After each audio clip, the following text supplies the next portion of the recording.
Welcome to the space in between the space between, where every other week, my podcast off weeks, I'm doing little mini podcasts, talking to my guests about how they live with no regrets.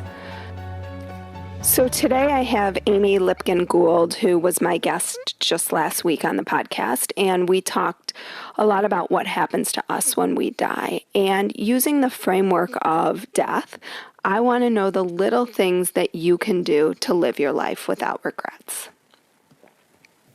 Did I stump you? What are the little things that you could do to live your life without regrets? Well, what I do to live my life without regrets is I try to have a meditative practice where I sit in presence. And I work with the idea almost every day that death is part of life, that death is a reality of our lives. And to accept what is, and in the presence of meditation is that space where I find and experience peace and love.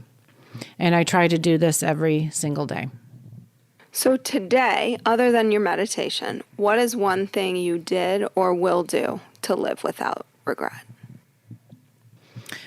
What I've already done today, even before meditation, is that every day that I wake up, I try to get directly into that vibration of gratitude and love. So when I wake up in the morning and I'm lying in bed quietly, peacefully, I say a prayer or I send an intention of thanks and gratitude for my life, for the messages, for the learning experiences, and for the new opportunities that may arise in the day ahead. Like this podcast. Correct. Exactly like this podcast.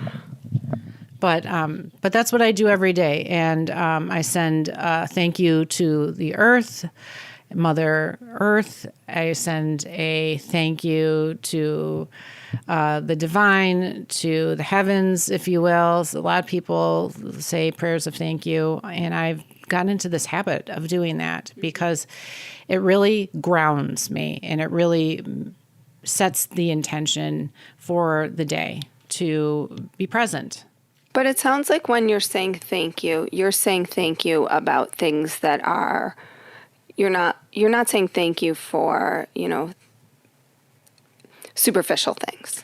Correct. In fact, that was one of the very first things that when my grandmother came forward in that spiritualist church, the first thing she said to me is, "You're grateful for the wrong things," which was very interesting because my grandmother was a German immigrant.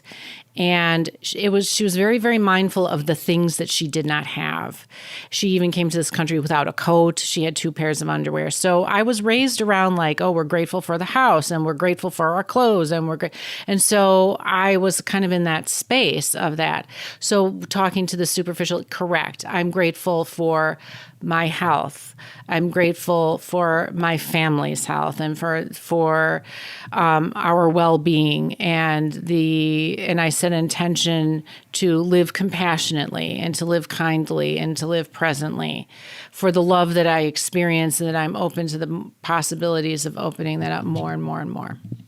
Well, thank you so much again for your time. And if anybody's interested, you can reach Amy at www.amylipkin, Lipkin, Gould,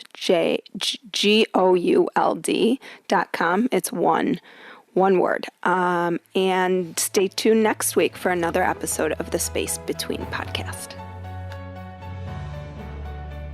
Like what you heard today and want to hear more? Curious about what comes next and what it all means? You can subscribe on iTunes. Just go to podcasts and find Life, Death, and the Space Between and hit subscribe.